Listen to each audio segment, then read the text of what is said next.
Hello, hello, everybody.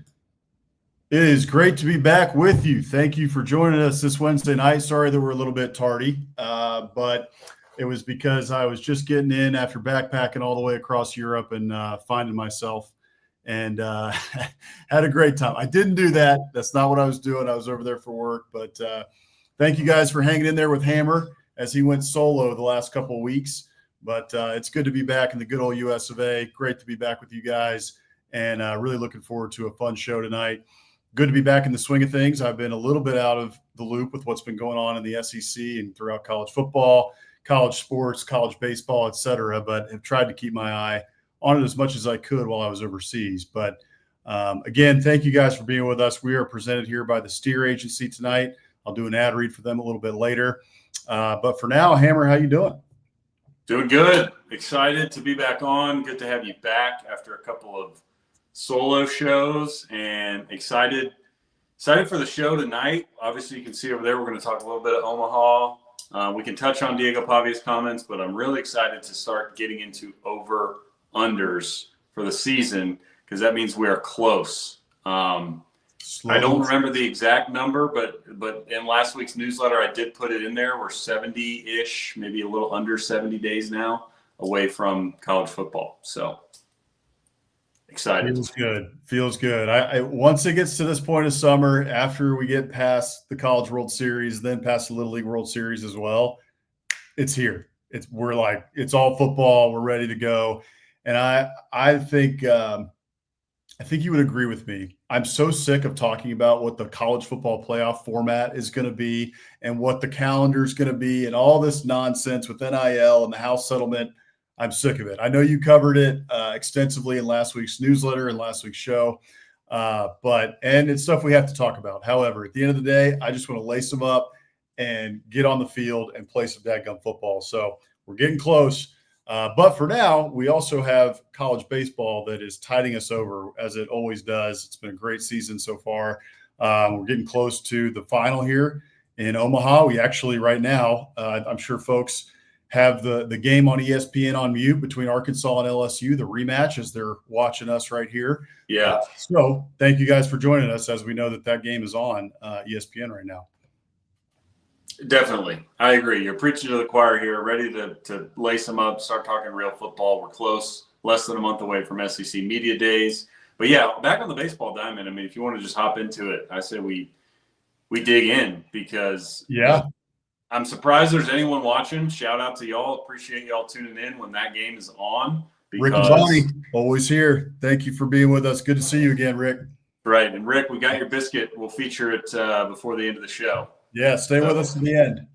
Thanks for sending that in. But, yeah, appreciate everybody tuning in, especially with that game going on. And Omaha's been fun. The LSU Tigers obviously in the driver's seat, starting out 2-0, including a win over Arkansas in their first game.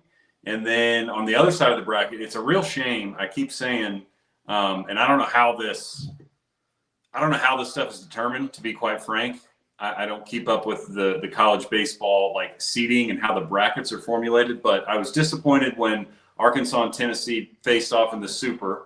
I wanted a SEC, non-SEC, A, because we hadn't seen it, and we've already seen them play this year, but B, just to get more teams in. But then even coming into Omaha, the only two SEC teams got in this year, and they're both on the same side of the bracket. So on the other side, Coastal has already run roughshod through everybody. They're on like a 26-game win streak overall, cannot lose. They beat Louisville today 10-3. So the Chanticleers are going to the final from their side of the bracket, and then it's Arkansas and LSU on the other side. Arkansas needing to win tonight and tomorrow. LSU, if they win tonight, the stage is set. Yeah, and we're going to get to our Muschamp Coach of the Week later in the show. We have a Muschamp Coach of the Week, and we've got a Biscuit of the Week this week. So we got a full show. And we had some nominees. There were plenty of nominees from Omaha in terms of our Coach of the Week. It actually ended up being a player this week. So we threw you a curveball here. So stay tuned for that later in the show. But it easily could have been the Chanticleer's coach, who I loved his press conference talking about how one, we're not an underdog. We're one of the best college baseball programs in the country. Just look at our history. I know we're Coastal Carolina, and people don't know us as much as maybe an LSU or an Arkansas or a Texas or any of those schools. But we're not an underdog here. We came here to win, and we've won a national title here. I think they didn't they? Like maybe 4 or 5 years ago, if I'm remembering correctly. They at least 2016 they won it all. Yeah. So won one in 2016, and he was like, "We're a program built to stay," and I totally respected that. The way he said it was very direct and like, we suffer no fools here. We're a dadgum good team. And then also gave everybody a lesson on how to say Chanticleers. It's not Chanticleers, it's Chanticleers. He made that very clear. So well done on the pronunciation there, Hammer. But yeah, it has been a fun Omaha. I mean, today you saw the Chanticleers get the win over Louisville. But also Louisville, right? They had to come back. They lost their first game to Oregon State, and then make a comeback here and end up beating Oregon State to get to the semifinals. And they do it on a walk-off sack fly.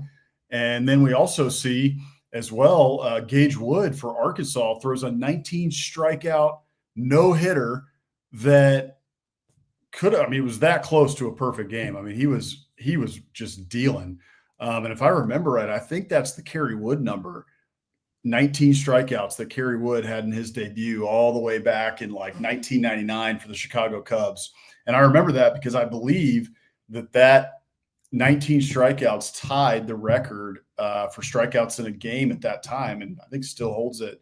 And I think he might have tied it with like Nolan Ryan or somebody. And I'd have to look that up. In fact, Stephen Willis, we need to tweet at Stephen Willis, our friend over at Locked On Ole Miss, because he would definitely know how many strikeouts it was and who he tied. I was going to say the Kerry Wood one. Remember, I don't know if that's the same game, but he got to 20. Remember, the record is 20. It was 20. I just looked it up, and that was in 1998. As a rookie, He got to 20. And yeah, Gage Wood strikes out 19, no hits, Murray State. The Cinderella, unfortunately, got sent packing by the big dogs in Arkansas because. Yeah, Gage Wood was dealing. I mean, you said it. Throws dang near a perfect game, except for the hit batter. No hits him. 19 strikeouts. I mean, just ridiculous stuff on the mound, especially to do it in Omaha. I mean, talk about people talk about this a lot in baseball, like a big game pitcher, right? Like Kurt Schilling or somebody from back in the day, or Andy Pettit, guys. Randy Johnson, Mike Messina, right. Greg Maddux, yeah. Guys that are just, what's his name? Bumgardner, who went game 1, game 4, and game 7 in that one World Series where it's just, this guy's going to get up there in the biggest moment and just shove. And he's going to give you, we'll say 7+ quality innings and give you a chance. And I'm not going to act like I've, watched Gage Wood pitch all season, but he certainly seems like that guy to step up that way in Omaha because that's super impressive on the biggest stage. A recent one would be Max Scherzer. Max Scherzer, just a gamer, has a couple World Series under his belt, and you're going to get 7 out of that guy no matter what, and he's probably given up 3 runs or less. So Wood also, I don't think he has any relation to Kerry Wood that I'm aware of, but it's an interesting coincidence, naming Kerry Wood there.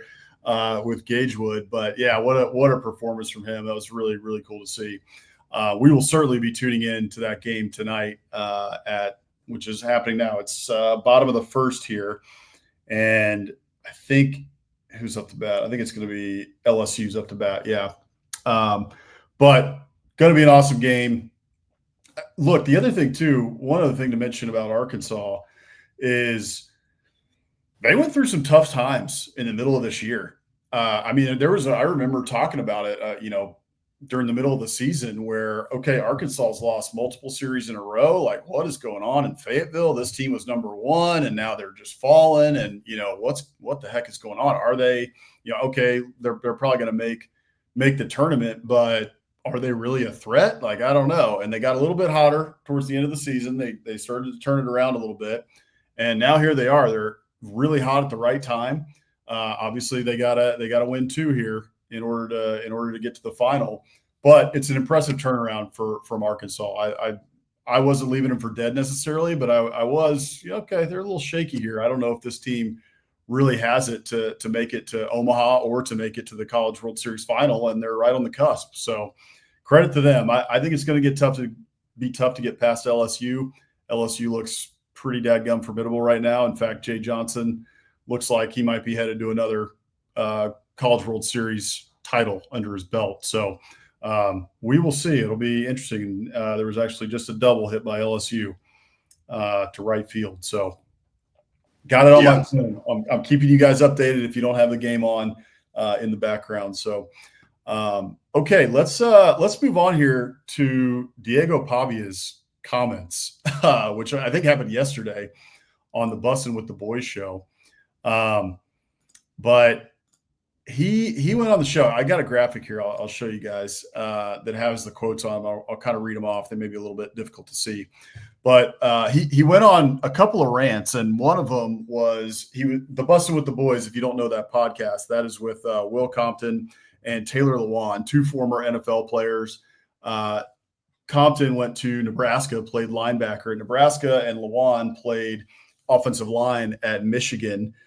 He was a super high draft pick for the Titans. Will Compton was kind of a journeyman around the NFL, but he cut his teeth. He was a 9-year guy and made it. He had a pretty good career in the NFL, a decent one at least. Anyway, both Big Ten guys, and I say that because Pavia then went on. They asked him, like, hey, have you, what do you think about the Big Ten?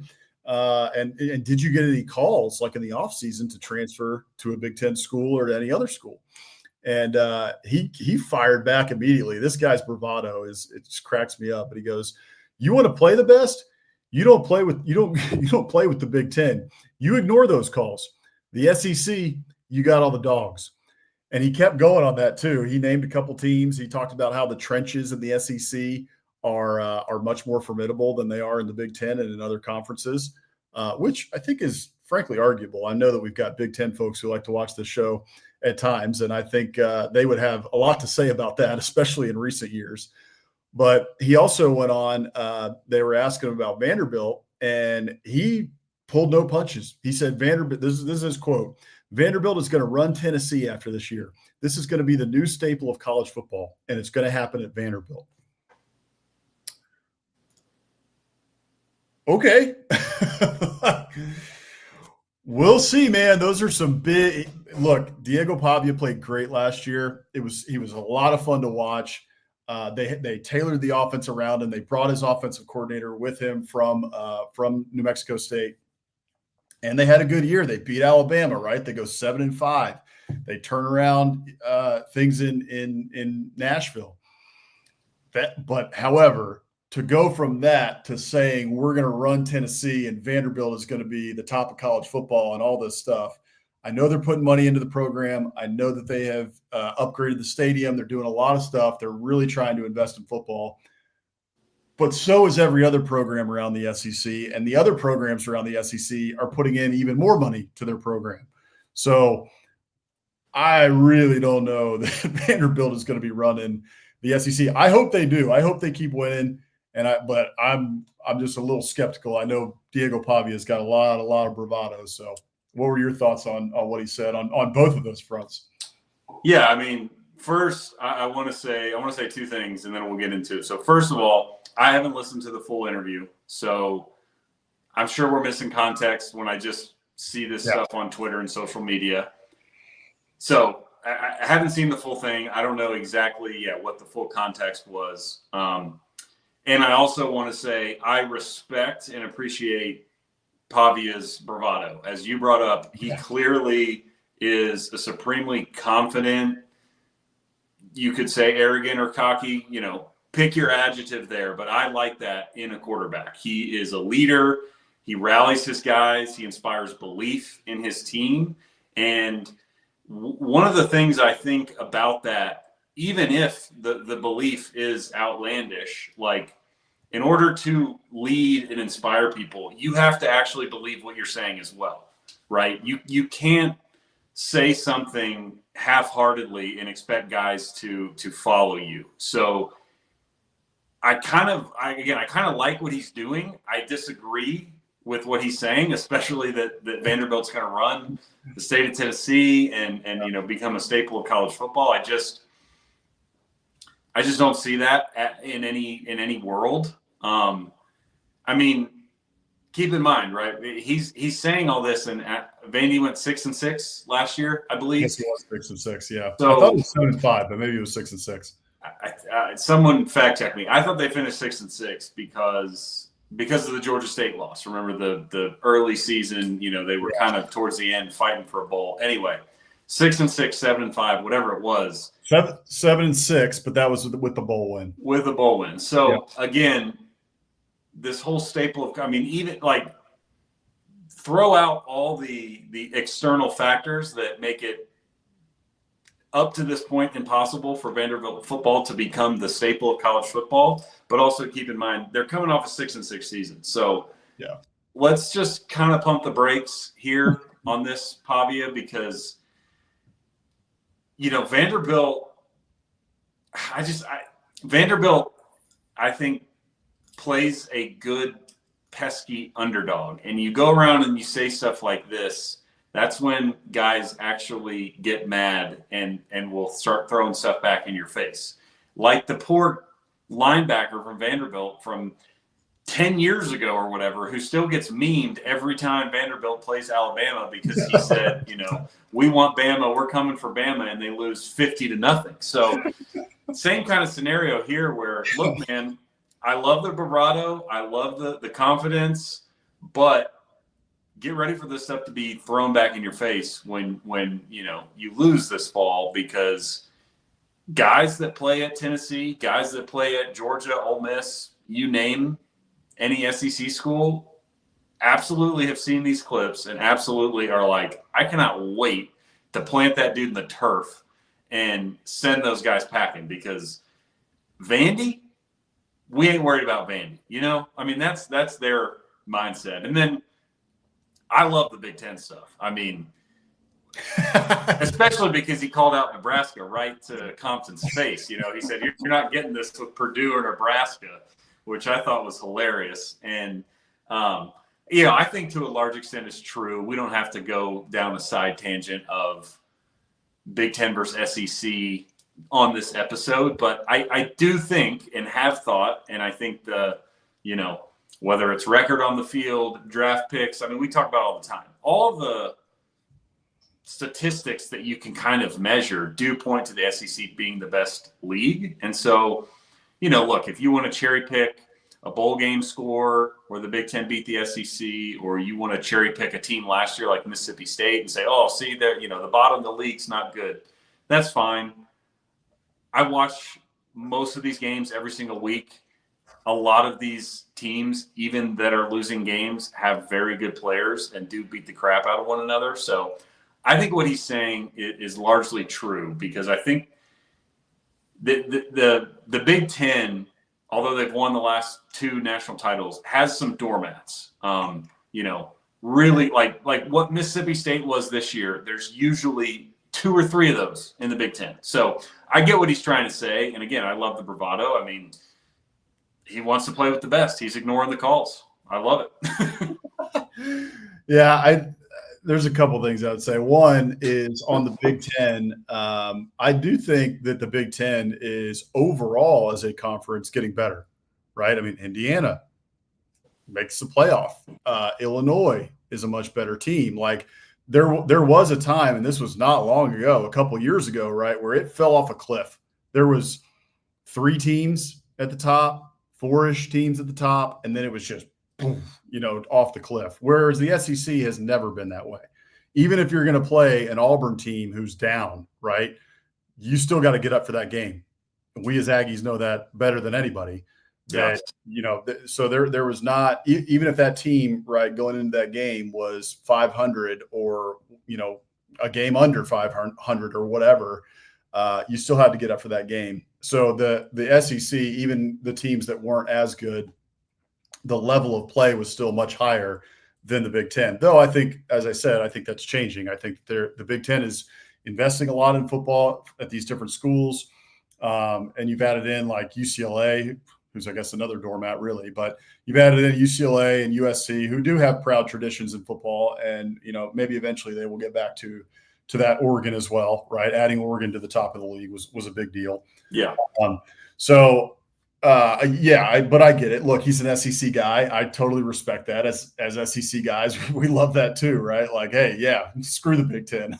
But yeah, the other thing on the Pavia stuff with we're going to run Tennessee and all that. Yeah, that's pretty hardcore. But I will say it's also more like for his guys, right? I think that he proved himself last year, and a football team especially will follow a guy like that, right? You can't talk like this if you're going 4-8 at Vanderbilt or 2-10 or whatever they did the year before.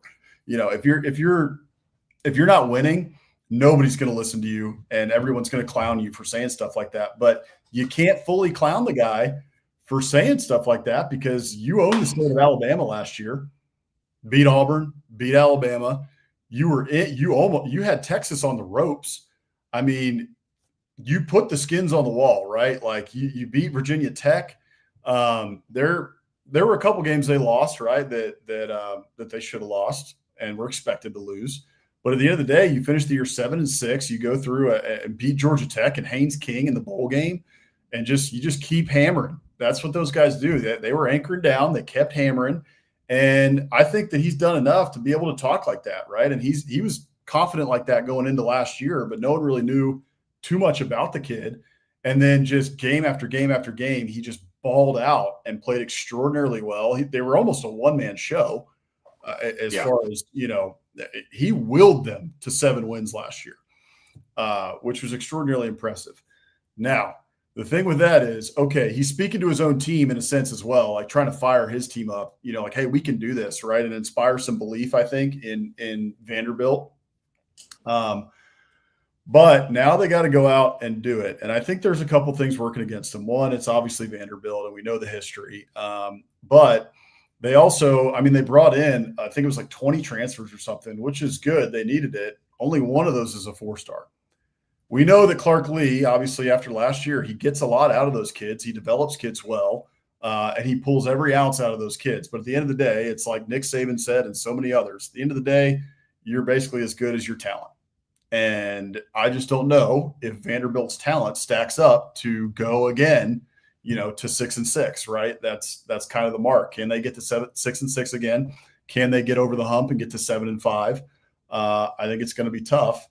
And the other part of that too, the last thing I'll say on it is now we've got a full year of tape of Diego Pavia and the offense and everything like that. And now you've got teams who have prepared for this offense now for an entire offseason, or what have you, right? They have a lot of tape on Vanderbilt. You got your certain GAs who are okay, you have these 4 games, you got whatever. This is Vanderbilt, you're on Vandy.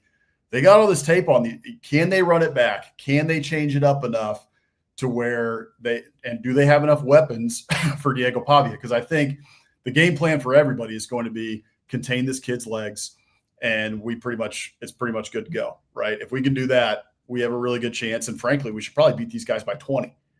And so, can they do that? Can they get over the hump of, okay, now everybody's got a year of tape on us, and what are we going to do to mix it up in order to be able to get those wins and keep us at a minimum at 6-6, and hopefully to get in the 7-5, get over 500 win column. I think that's a great point. We see that a lot with NFL quarterbacks, right? They call it the sophomore slump, because the guy comes in, has a good rookie year, and then the second year doesn't perform as well. Mm-hmm. And it's because everybody has now had a full off season. So I heard this the other day when talking about, I don't remember if it was NBA or NHL playoffs, but this guy was talking, and the point he was making was what's so different about a 7-game series versus a regular season game, right, is you're solely focused on the other team, the task at hand, and as a result of that, and you're going to play them for 4 to 7 games, all you're trying to do is take away option A, take away plan A, right? The Jordan rules. Right. Yeah. Just don't let them beat us with what they like to do. And last year, going into the season, nobody knew what Vandy liked to do because they had a new staff, a new quarterback. I mean, it's total turnover. Right? Mm-hmm. And when you have a full offseason to prepare for that, it's much different than Saturday night after your game. Like you said, your coach, the head coach, whatever. I'm Auburn, right? We played Vanderbilt last year. Well, guess what? We haven't been watching tape on Vanderbilt until the week of Vanderbilt because we got other games to play. So Hugh Freeze, Saturday night in Auburn after their game finishes, or Sunday morning, whatever their schedule is, he's telling his guys, all right, here's what we're going to do. You guys take this Vandy game. Y'all take this Vandy game. We're going to watch film, get a game plan. And it takes, they have 6 days, 5 days basically to put together a game plan and figure out how do we take away what Diego Pavia and Vanderbilt want to do and make them beat us doing something else.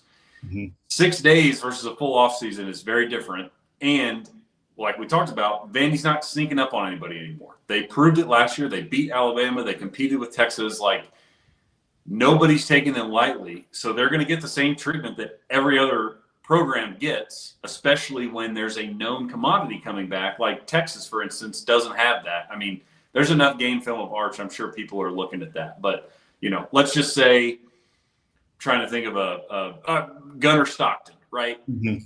There's not a lot of tape out there on him. So definitely people are going to be watching film on Georgia, but they're not going to know for sure what Gunnar Stockton wants to do and likes to do. Everyone knows what Diego Pavia wants to do and likes to do. And so he might have, the changeup, the slider, the third pitch in the rotation that he can pull out because he's a great player, and I'm sure he's working this offseason too, just like everybody else. But absolutely every team is going to be ready for them this year, and they're going to try to take away his fastball and make him and Vanderbilt show something different. And so I think every team will have a better plan. And again, that just goes back to it's on Clark Lee and Pavia to progress, because if they come out and, try to do the same stuff or exact same thing, then they're going to be in trouble. Yeah, I agree with that. It'll be interesting to see. It's the SEC, baby. They got a tough schedule. I'm looking at it now. You get Virginia Tech again, but this time was it in Lane Stadium last year? No, it was in Nashville. Yeah, it was in Nashville last year. So this year, you're in Lane Stadium. That's a night game, already been announced, 7:30 Eastern on ACC Network. Lane will be rocking. They will want revenge. Then you go the next week, third week, you're at South Carolina at Williams-Brice. So very quickly off the bat could be 1-2. You get Georgia State after that. Georgia State beat you last year.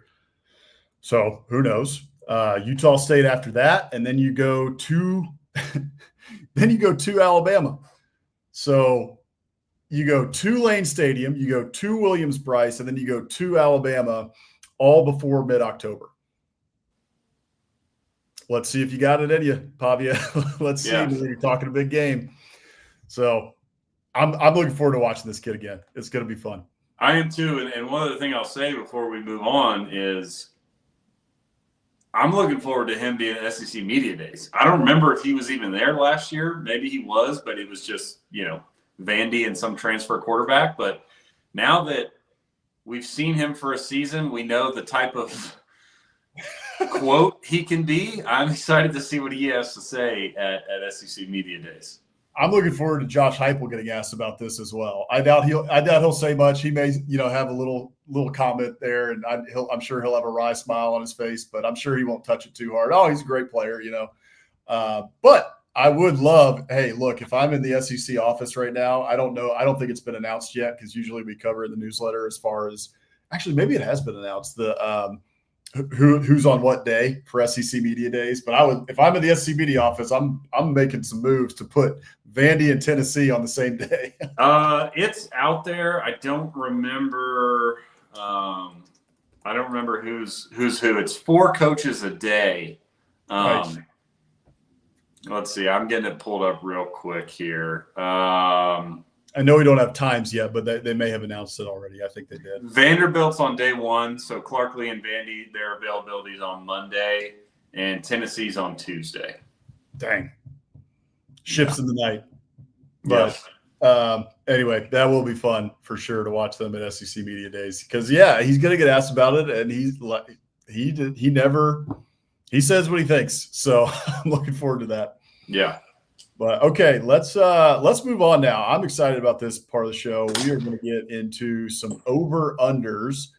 But before we do that, real quick, let's do our ad read for the Steer Agency guys. It looks like it's not on my sheet today. That's okay. Go to Steer Agency, steeragency.com.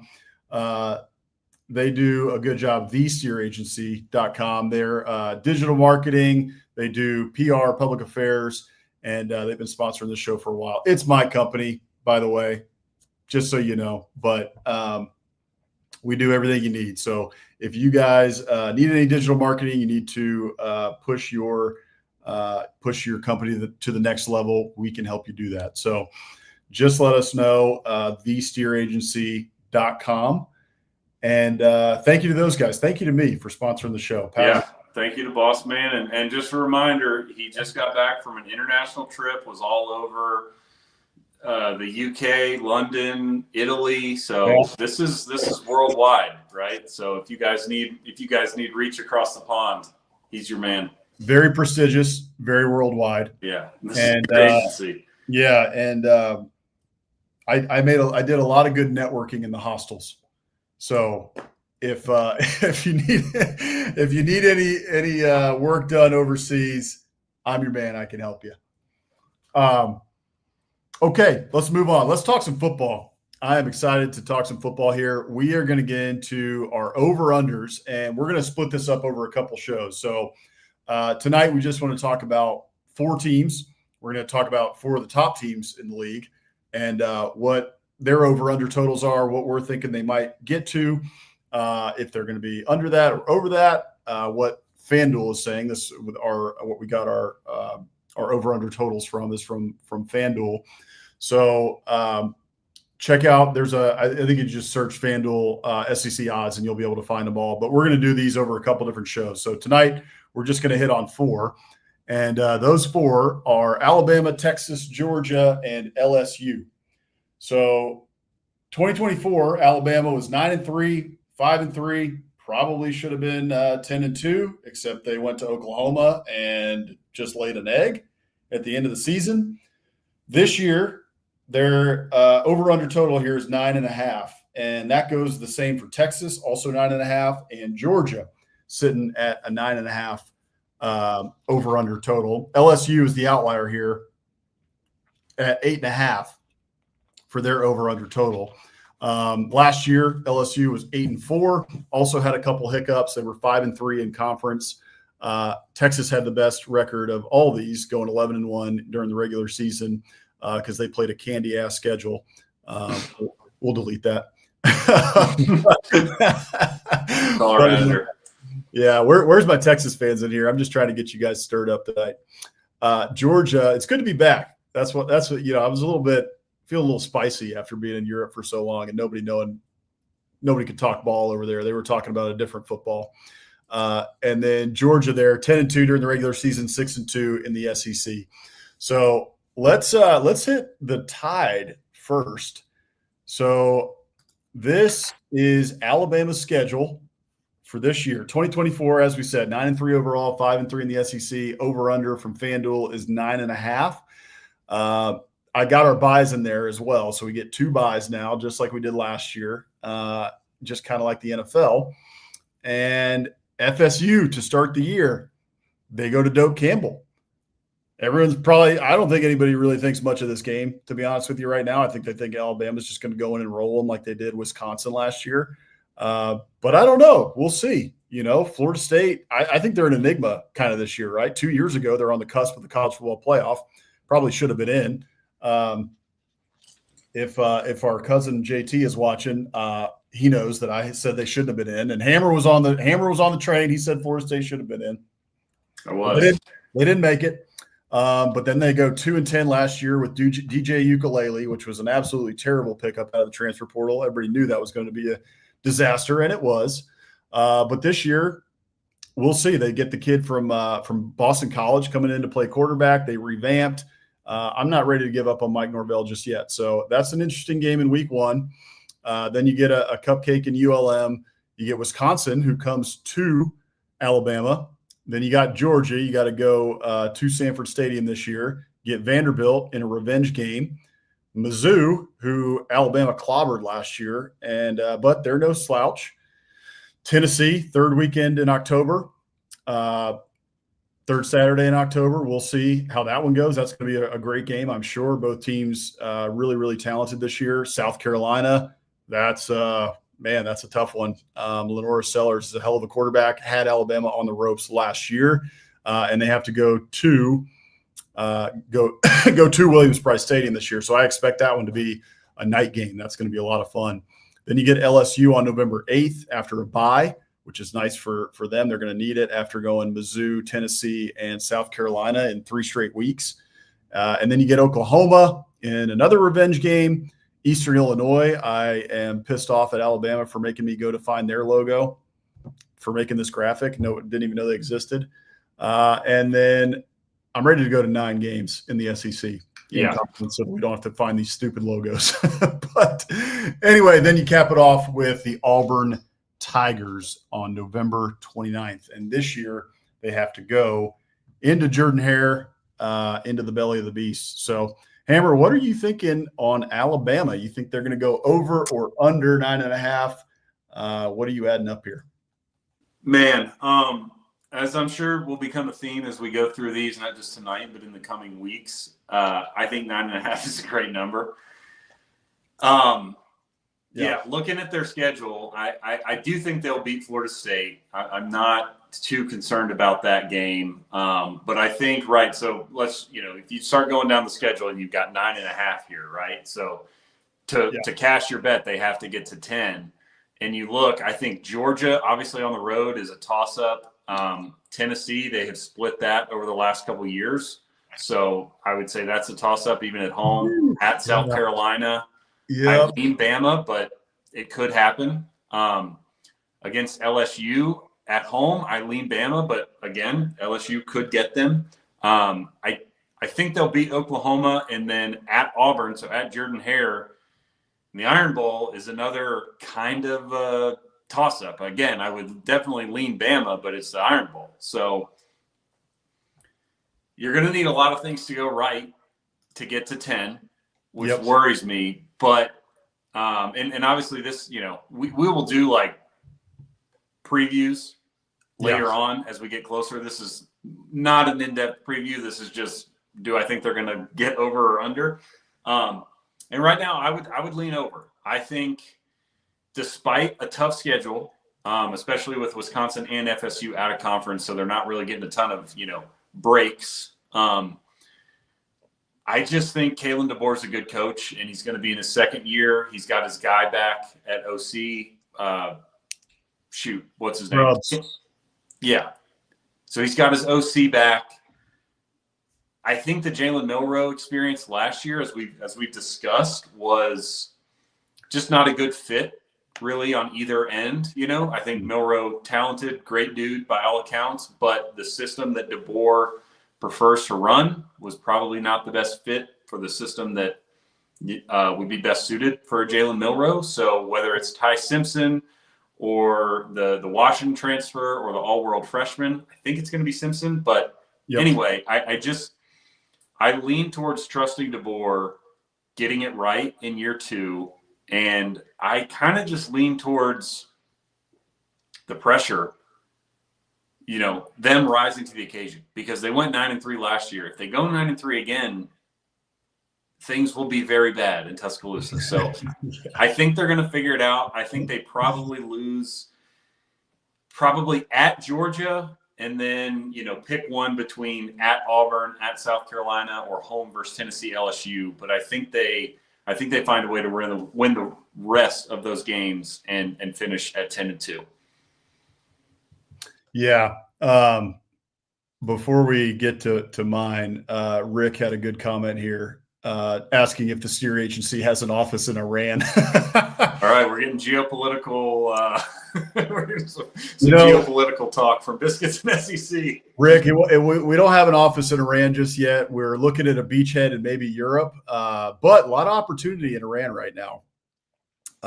Yeah, a lot of PR and strategy going on out there. Crisis communications, if you will. Right.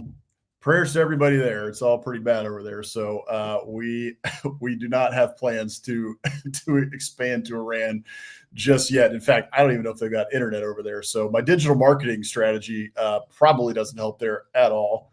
But anyway, so thank you for that, Rick. That was a good laugh. All right, so Alabama here. I'll put the schedule back up for just a second. I'm with you.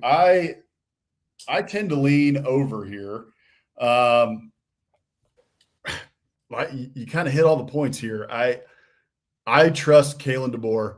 I wanted him at A&M very badly. We really couldn't get him just because of the timing, because he was in the college football playoff with Washington, and the timing kind of lined up really well for Alabama. In fact, I think kind of he was Saban's handpicked successor. I think those were the conversations behind the scenes, and the timing of it as well was that he wanted to get DeBoer, and I think DeBoer was interested. So I think that he's a hell of a coach. I think he's one of the best coaches in college football. This schedule's tough here, right? Like at Georgia, at Mizzou, no pushover. They've won 10 games, 2 straight years. Yeah. Tennessee's tough. South Carolina's, they should have the best team that they have had since the Steve Spurrier years. LSU, they're a dark horse favorite to win the league this year. They got Nussmeier coming back. He's a heck of a quarterback.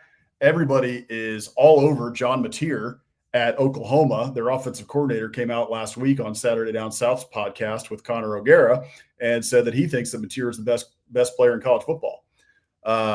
Maybe that's true. Maybe it's not. I didn't watch a whole lot of Mizzou, but everybody seems to be all about John Mateer right now. So that's not an easy one.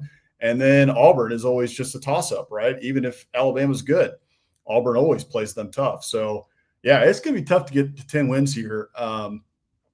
But I trust Kalen DeBoer. Excuse me. I trust Kalen DeBoer.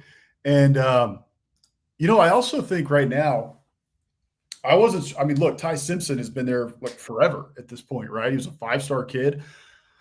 It's impressive that he stayed this long. No one stays this long and sits behind anybody for this long, especially after a coaching change. And we saw that even, right? Julian Sayin, the 5-star kid who was committed to Alabama, got on campus and then Saban retires. And he's like, bam, I'm out. I'm going to Ohio State. So No one stays after a coaching change anymore. And he did. He stayed through it. So a lot of respect to that kid for doing that. But they have a lot of talent in that quarterback room. I always forget the kid's name from Washington. I want to say it's Austin Mack or something. Mack, yeah. Austin Mack. So Austin Mack, he was a super talented kid. Kalen DeBoer, he loved him. He brought him to Washington. And I think he was the successor, the heir apparent to Michael Penix there until Kalen DeBoer left. And so he's a super talented kid, as is Keelan Russell, who's a 5-star out of Texas and has a ton of hype around him. So if Ty Simpson, which all signs point to Ty Simpson being the guy out of everything that we're hearing, if he's the guy, that tells me that he's probably a heck of a quarterback. Keelan Russell, obviously a freshman, so it's going to be tough for him. He's got to be all world and just absolutely incredible to be able to win the job. But beating out Austin Mack, who's a DeBoer guy and has been in DeBoer's system this would be his 3rd year in the system, that's pretty impressive. That tells me that he is really sharp, and that 5-star billing, he's really they think that he can live up to that this year. So with that in mind, and the fact that you got Ryan Williams coming back, it's Alabama, so they're extraordinarily talented. I think that they can get to 10 wins, and I think that this is the year that Kalen DeBoer starts to really make his mark at Alabama and gets them over that 9.5 win mark. And I think Alabama fans will be happy with what they see this year in 2025. And before we move on to the next one, we do this every single year. We'll revamp the blog. We've had to really focus on the podcast here and a couple other things for the off season, but we'll revive the blog. And one of the things that we do in the off season at biscuitsandSEC.com is for a couple of years now. When it was 14 teams, we did the 14 and 14 series. Now we're at 16. So it's the 16 and 16 series. So we'll get those going here pretty soon. And we do a deep dive into every single team going into the year. And we take a total approach to looking at it. So we look at, okay, the program health, how much are they investing in football? What does the recruiting classes look like over the last 5 years, right? Kind of like taking the blue chip ratio approach as well. We kind of take a total approach to looking at, okay, overall program health and like, what does that translate into how this team is going to do in the right now in 2025 or going into said season. So be on the lookout for those. Those will start to come out here. We'll probably start to push those out in July. So, all right, next one, let's get to Georgia. Yeah, you want me to intro it so you can lead off and make all your good points? Yeah, I've got a lot of great points to make. So yeah, go ahead. All right, perfect. Yeah, so we got Georgia here. Over under is also set, same as Alabama, I believe, right now at 9.5. Last year, 10-2, 6-2 in the SEC. Obviously lost to Alabama and then to Ole Miss, but had another great season. They had a really, really, really brutal schedule last year, and of course, have the same thing this year with the except the home and road is flipped, right? So they get Alabama at home, they get Texas at home, they get Ole Miss at home, which is really, really good news for Georgia fans. However, they still have to go then on the road to Tennessee, on the road at Auburn, and I guess Mississippi State, if you're worried about that. But I think a much more manageable schedule just because you're flipping the home and homes, and they get those two big ones, Bama and Texas at home. Tennessee on the road, of course, will be tough. Auburn's always tough, but having Ole Miss, Alabama, and Texas at home is going to be really big for them, especially with a not experienced quarterback at the helm, whether it's Stockton or the other kid. I'm drawing a blank on all the backup, Puglisi, all the backup quarterbacks in the SEC. But seems like a much more manageable schedule just looking at it. And of course, out of conference, they have a couple very easy games in Marshall, some school I have no idea who that is, and then awesome. Charlotte. Yeah. And then obviously the in-state rival at the end of the year, Georgia Tech, who's also at home this year, which, again, not that it really matters because when they go and play on the road at Georgia Tech and Atlanta, it's basically Athens West. But still, it would be nice to have that in the friendly confines of Sanford this fall. It's actually in Atlanta this year. Oh, really? Yes. So not at Georgia Tech though, just a neutral site. Correct. It's called the Invesco QQQ Atlanta Gridiron Classic, and it's going to be at 3:30 Eastern on ABC. And this year, they're the Mercedes-Benz Dome in Atlanta is hosting it. So essentially, a home game for Georgia. Yeah, essentially a home game. Yeah. Well, I hate that, but okay. Why do we have to play? I mean, why would we play that game in Mercedes-Benz? I hate that, but whatever. That's a conversation for a different day, why we play neutral site games. But anyway, what are your thoughts? Georgia, do they get to 10 or do they go under at 9 or less?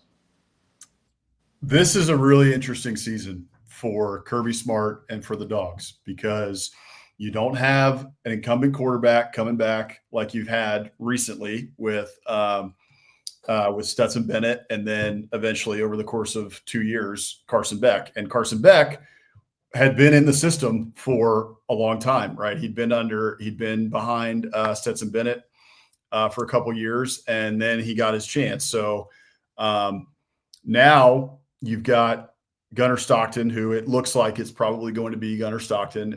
If I was them, I would be going with Gunnar Stockton. I thought he played very well in the SEC championship game. He showed grit. He showed moxie. To go in there and beat Texas in that game is extraordinarily impressive. And he took that hit in overtime and walked it off. So that was impressive. He played pretty well as well against Notre Dame in the college football playoff, and he had a bunch of receivers dropping balls. It wasn't even necessarily his fault. I think if you go back and look at the tape, and if you look at like PFF's adjusted completion percentage for him, he played pretty dadgum well. So I am high on Gunnar Stockton. I think that he's going to have a good year. And so that for that reason, and then the other reason I would say too, one, we just looked at the schedule. The schedule it's tough. It's the SEC, but their out of conference is an absolute joke. They don't have to play Clemson this year, right? So they get rid of Clemson, and now they added Marshall, the Thundering Herd, which I don't know if people remember this. It's been a long offseason, but Marshall's almost the entire roster is new.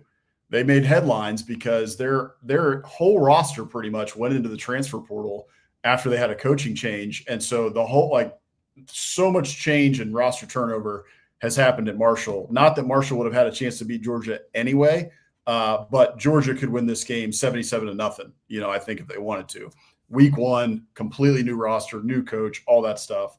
So the out-of-conference schedule is super forgiving. You essentially get a home game with Georgia Tech in Atlanta at the Mercedes-Benz Dome. And I know Atlanta is, Georgia Tech's home. So Georgia Tech will have fans there too, but Georgia is a Bulldog state, and those fans are all over Atlanta. So that will be a 3/4 Georgia crowd there in the Mercedes-Benz Dome. And then you also get the neutral site with Florida, right, as you always do. So they kind of it's a forgiving schedule this year. They have a really good chance to get to 10 wins. And the last thing I'll say, and then I'll let you hit it, is Ole Miss. I don't know if they're down necessarily, but I don't think Ole Miss will be as good as they were last year. And you get them at home. That's going to be a revenge game. You're going to want to, stuff Lane Kiffin in the dirt. I think they can probably do that this year. The defense on this team is ridiculous, extremely formidable, as they have always been. But even this year, looking at the roster and what they bring back and the production and the 5 stars and, all that, they should be the best defense, if not, maybe top 3, say, in the country. I think that looking at their schedule, most of these teams are going to have a very difficult time when it comes to moving the ball against Georgia. You also look at okay, week 3, you have to go to Neyland. That's Tennessee's really their first big test. They get Syracuse. Tennessee gets Syracuse to start the year. That's not going to be an easy game. I mean, Tennessee really could lose that game. Syracuse is a good team. Tennessee has a lot more talent, but Syracuse is not a pushover anymore. Then they get ETSU in Neyland, and then week 3, Georgia comes to Neyland Stadium. We all know, we talked ad nauseum about what happened to Tennessee in the offseason with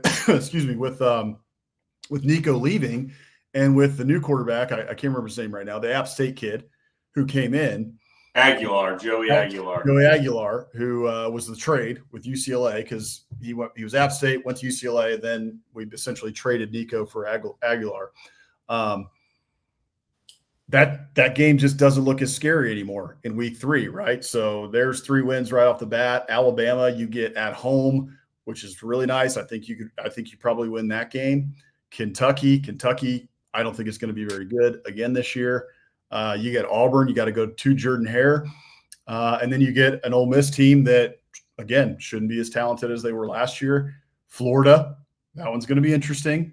DJ Lagway, he's just the X factor, man. That kid, if he's playing, if he's healthy, in the first quarter against Georgia last year, he had those guys on the ropes, and he was playing very, very well until he got hurt.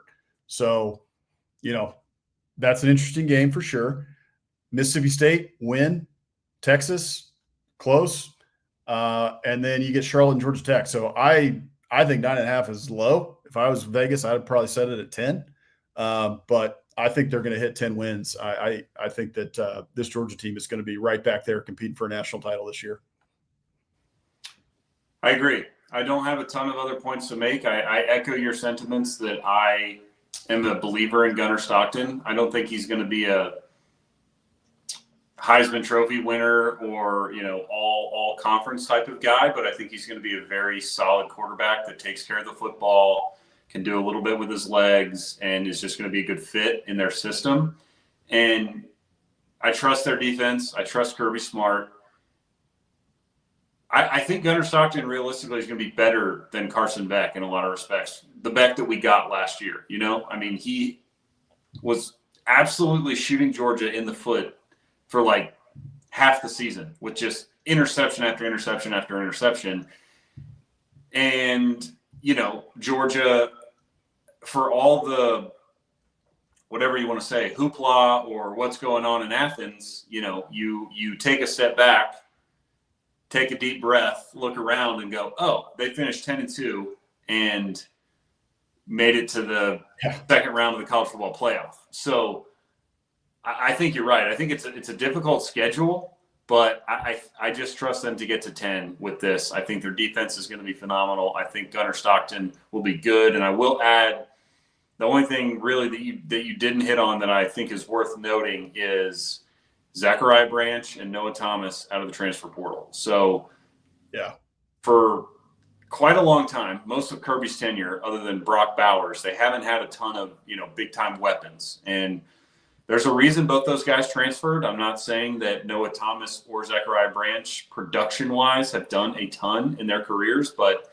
the talent is there. So I don't think either one of them is going to, again, similar to Gunnar Stockton, I don't think they're going to, be an all-SEC receiver, but I think they're going to be very good, and I think they're going to be a good fit in Georgia's offense and will give them a weapon on the outside in Zachariah Branch and Noah Thomas, especially in the red zone, that they did not have last year. So are there a lot of losable games on the schedule? Yes, but I will bet on Georgia to get to 10.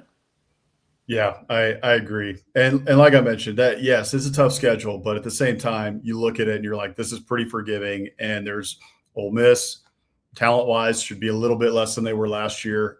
They don't have Jackson Dart, right? Hey, Austin Simmons could be incredible. We'll see. But Jackson Dart was a 2-year starter.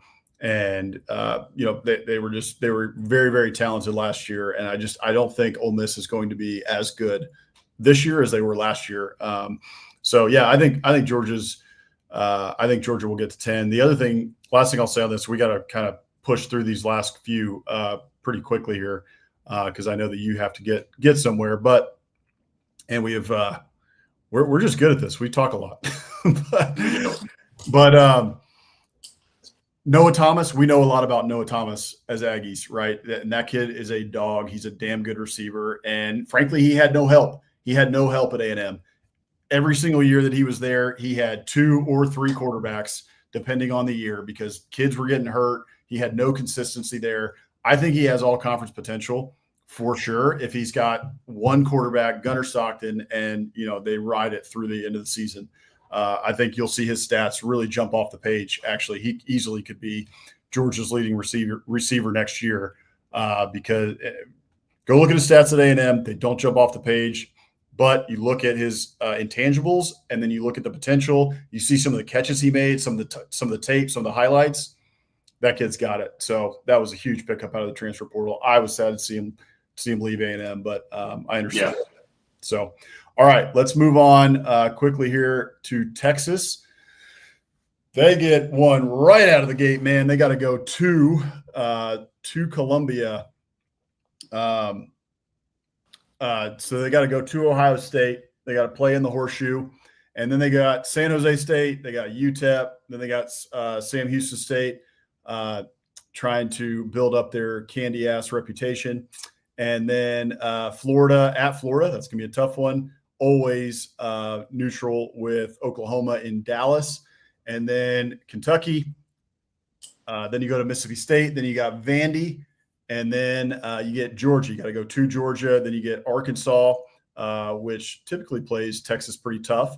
And then you have A&M to end the year. That one is on Friday. That game has been moved to Friday, which is the traditional day that it has been played.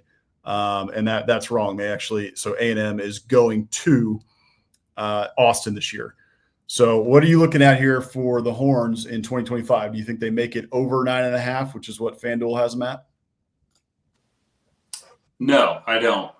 Spoiler: I'm wearing an Aggie shirt. I'm an Aggie, so big surprise. The Aggie No bias. The Aggie says they go under, but yeah, and trying to keep this fairly brief, cognizant of time here. I think Texas lost too much. I think the only way that they get over 9.5 and get to 10 is if Arch is truly Heisman caliber quarterback, because they lost 4 offensive linemen, I believe. They lost multiple guys in the defensive secondary. In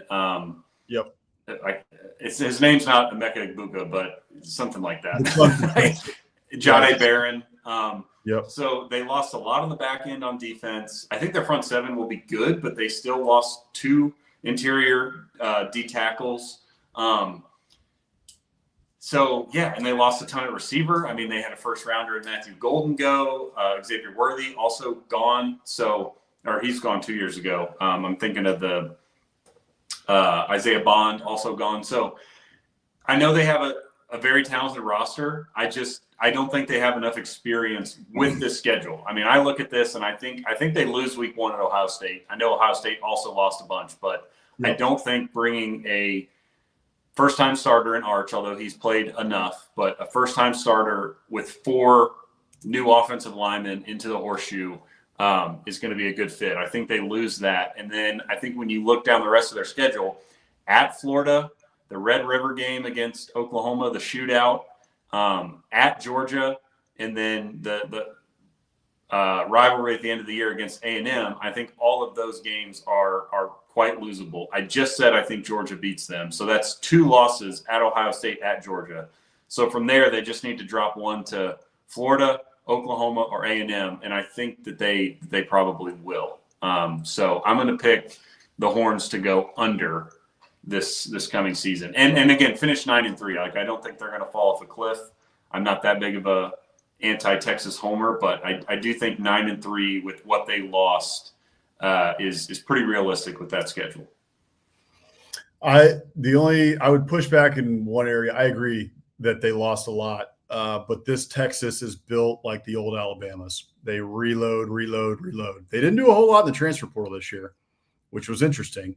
Only picked up, I think, 4 or 5 guys, but they were big gets. One of them a former 5-star from North Carolina on the defensive line, but they're super, super talented, and it's just next man up. That defense is going to be mean again, even though they lost everybody. The offensive line is the interesting piece, because you have a new quarterback in Arch Manning coming in, and you had an all-SEC offensive line. So, I haven't done, again, we're going to do our 16-16 previews where we'll do a deep dive and we'll really go into the rosters and everything else. So I haven't done that just yet to look at what Texas has coming. I'm sure they've got, a couple of towers that are going to come in along the offensive line to fill those holes. But that is going to be interesting. But I agree with you that I'm going to go with Texas at 9 wins, because this is a much more difficult schedule this year than it was last year. And yeah, I think they drop Ohio State as well. It looks like Julian Sayin is the odds-on favorite to win the quarterback job there. Everybody who's watched that kid and, seen what he can do from the days when he was a recruit, people were really, really high on him. And I think he's going to be a dadgum good quarterback. So I think Ohio State, they're extremely talented again. They're going to be right in the national title conversation again. I think they probably dropped that one. And then I agree with you. I think they probably dropped Georgia. And then it's a toss-up with a couple other games. You got at Florida, DJ Lagway, man. I'm telling you, that kid is the truth. That's a tough one. Oklahoma. And he didn't play. He didn't play against Texas last year. No, he didn't. So that right. 48-3 blowout was against the Yale transfer. Throw that one out. I don't even put that one into consideration in looking into 2025 with this schedule, because DJ Lagway is going to be playing, and that Florida team is going to be good this year. Oklahoma, John Mateer, we talked about him earlier. People are really high on that kid. So Oklahoma always plays Texas close. Is John Mateer. If John Mateer is that good, Oklahoma may have the quarterback upper hand in that game. We'll see. Then you get Arkansas, again, always plays Texas tough, even though it's in DKR. And you get A&M. look, we'll see what A&M is. Texas 8-4, maybe they get over that hump this year. And even though last year Texas won that game, they played them extraordinarily tough. If only they could have, gotten a yard on a couple of occasions, that's a completely different game. In fact, you look back at that game, you think A&M probably should have won it just based on the breaks that they got. So anyway, I'm with you. I think that Texas only hits 9 wins this year. I think it's tough to replace everything they got to replace. And it's Arch Manning's first year starting. So they have a lot of talent on the outside. Ryan Wingo could be an incredibly good wide receiver on the outside for Arch Manning. I expect that he will be. But the schedule's a lot tougher this year than it was in 24. So I'm going to hit Texas at 9. So, all right, let's hit LSU quickly, and then we can move on to our final segments that everyone's waiting for, the Biscuit of the Week and the Must-Champ Coach of the Week. LSU over under 8.5 wins. Last year they were 8-4 in the overall, 5-3 in the SEC. Dropped a couple games they shouldn't have. This year, Georgia did them the favor of giving them their first game with Clemson, and they have to go to Clemson. So this is not a neutral site game. This one is in Memorial Stadium in Death Valley, the other Death Valley. Then they have Louisiana Tech. They come home for that one. You get Florida in Death Valley in Baton Rouge. You get Southeastern Louisiana University in a barn burner. That one's going to be a tough one. Ole Miss. They go to Ole Miss this year. Then you get South Carolina, Vanderbilt, A&M, Alabama, Arkansas, Western Kentucky, and then Oklahoma. So tough schedule. Brian Kelly, he better get over that hump. He better hit 9 wins at a minimum this year, especially with Garrett Nussmeier coming back, and a lot of expectations on this team, and the expectation being that defense is going to be a lot better. So what are you looking at for LSU? Do they get over that 8.5 mark? I'm really torn here because I do think their defense will be better. They really hit the transfer portal hard on defense, especially in that defensive line.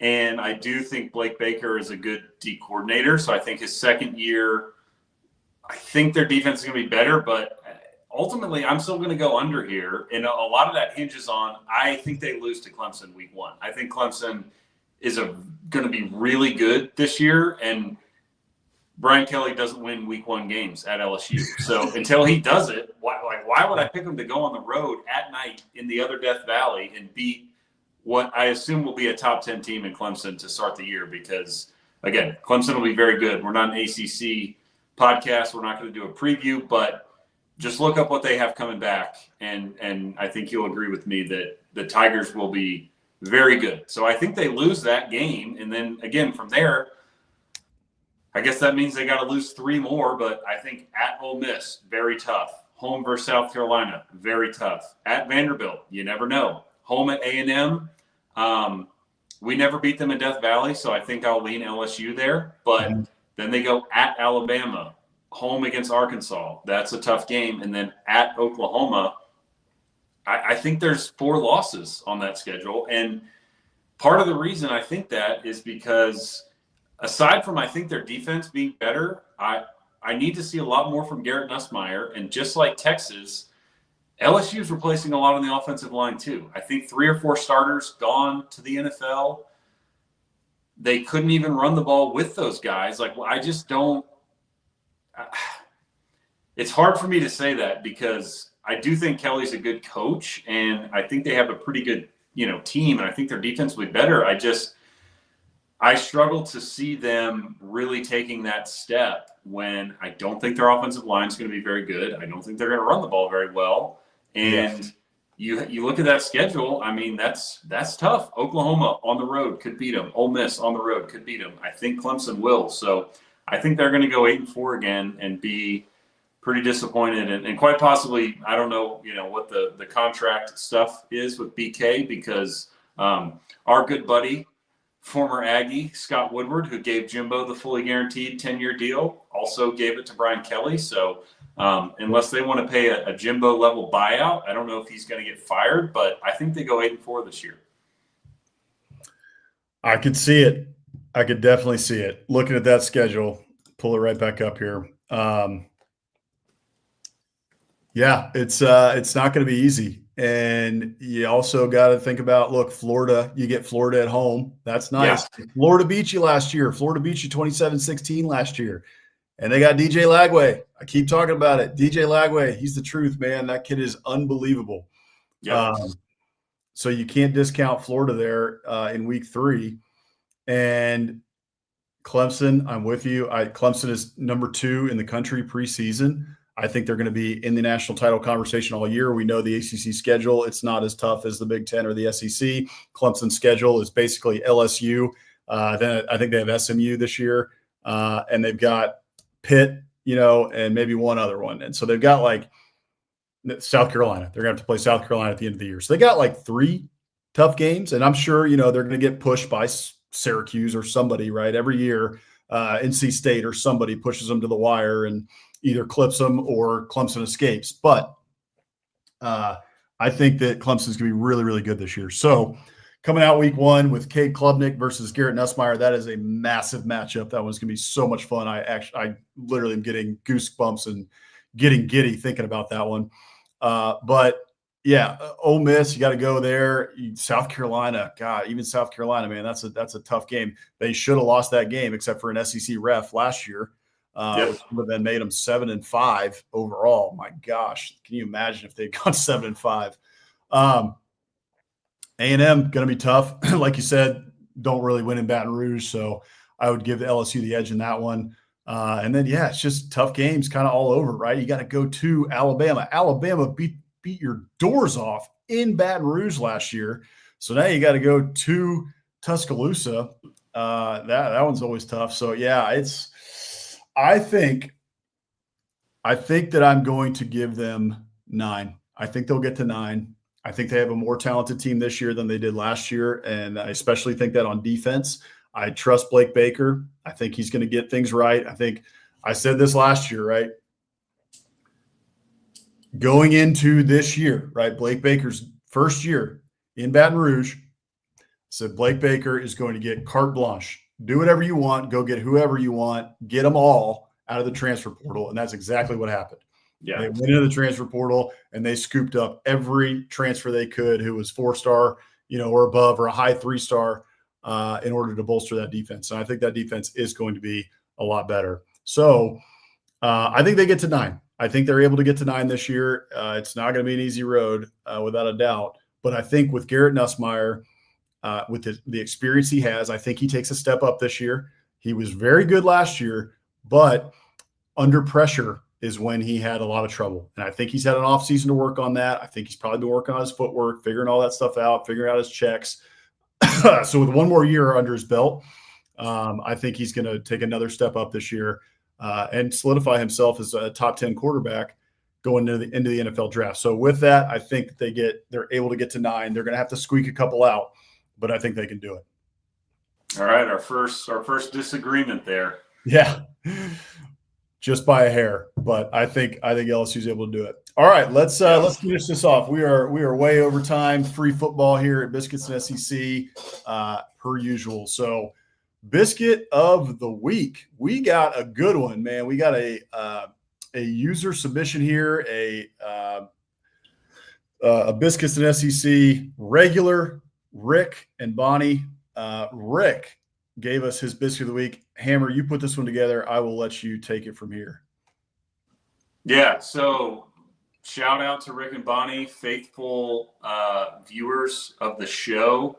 Can you get the graphic pulled up there? But it's so if you're looking for healthy biscuits here, Rick is your man. Whole wheat vegan biscuits made with walnut paste instead of butter, no oil used, and oat milk gravy. And I don't even know if I've heard of that before. Tempe bacon. Tempa. So it shows you how healthy I am. I mean, dang. Real bacon, but those look good, man. Those look like legitimate biscuits covered in some oatmeal gravy. I might have to try those and expand my horizons a little bit and get get some healthy biscuits in my life because those look great. And there's nothing better than a homemade biscuit. A lot of the ones we've been featuring on here lately have been from restaurants, which are always fantastic. But shout out to Rick for putting in the legwork at home, Rick and Bonnie, to make these homemade, healthy, vegan biscuits. I love it. Rick, in my travels, I actually think I saw those in Iran. So very different style here, but I'm just joking with you. Those look really good, Rick. Thank you for sharing those with us. I got to be honest with you. I think that I would probably put some butter on them, some real butter. And I might do some real bacon too.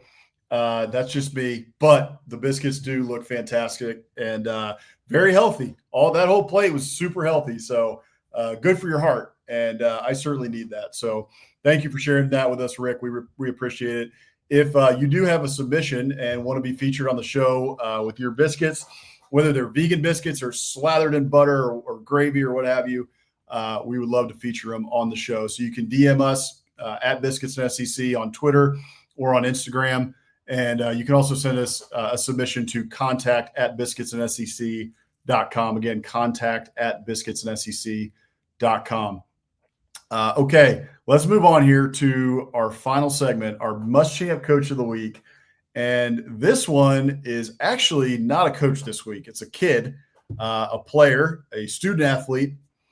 And it's actually someone we talked about at the top of the show, which was Gage Wood, who threw that no-hitter and hit 19 strikeouts. First no-hitter in 65 years in Omaha. So kid is a total gamer. But there was a couple of potentials that we could have done for a Coach of the Week from Omaha. But I saw this clip of him after he threw the no-hitter, and this guy exemplifies the spirit and just the gravitas and the character of Will Muschamp, which is it can always be better, right? Like we played pretty well today. We might have won by 20. It's a Nick Saban thing too, right? Anybody from that Nick Saban tree, it's okay. I'm still coaching. We're winning by 40. Doesn't matter. We can keep getting better. And you're always playing against yourself. And so Gage Wood, after he threw this no-hitter in Omaha, this was his answer when he was in the post game. So here it is. You just threw the third no-hitter in the history of this event. How do you describe your emotions? I shouldn't have hit the guy. That's it. That's all I got to say. Shouldn't have hit the guy. I made one mistake. I could have had a perfect game, and I hit the guy, and honestly, it ruined my day. I threw a no-hitter. It ruined my day because I hit that guy, and I shouldn't have done that. I can be better. I should have been better. Not good enough. Bottom line, wasn't good enough. 19 strikeouts, and I hit a guy, and I can be better. Cracked me up. What Love that mentality, baby. You can tell too. He's not even that happy about it, right? He is like ticked off that he hit that guy. That's all I got to say. Yeah, just no. Don't want to talk about how good it was. I hit a guy. Yep. Messed up. That's on me. I'll be better. Total lunatic mentality. I would have been like jumping up and down, excited. He was excited coming off the mound after that last strikeout to end the game. So got to give him a little credit there. He was happy about it for sure. He was pumped up. Veins popping out of his neck and out of his head, just like Will Muschamp 99% of the time when he was on the sideline. So our Muschamp student athlete of the week this week is Gage Wood from Arkansas. So that is going to do it for us here at Biscuits and SEC live for our 38th show. I can't believe it's been 38 shows, but we have had a fantastic time doing it. We love hanging out with you guys on Wednesday nights. So thank you to 100 of you who joined us tonight in the offseason, baby. We are going to pump those numbers up hard, I know, when we get to the football season, as I know all of you are excited. So before we go, quickly, biscuitssec.com/newsletter. Go sign up for the Morning Biscuits newsletter. It went out in the afternoon today because I had a couple other things to get to. Had some business to tie up from Iran. But it goes out every Wednesday.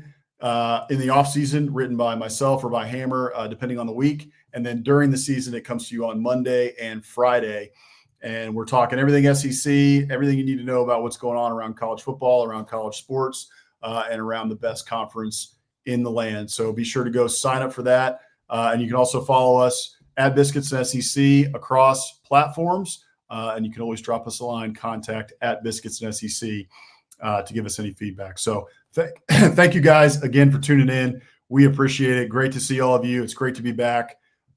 Really good to be back in the old USA, the good old USA. So we will see you guys again next week. Same time, same place, Wednesday night, 7 Eastern. You can also catch us, probably will be me tomorrow night as I draw the straw since I have been away on SEC After Dark. That is at 9 o'clock Eastern with all the guys. We got Stephen Willis from Locked on Ole Miss. We got Corey Burton from Vanderbilt and Georgia, does shows for both of them. Jake Thomas, Mike Huseman, who I know has been in the chat. Good to see you, Mike, again. And also Jeb Beecham for Tennessee. So the whole crew should be back. We will be on tomorrow night with the crew from SEC After Dark. See you guys next week. Signing off, Boss Man, Hammer. Appreciate y'all. Thank you, guys.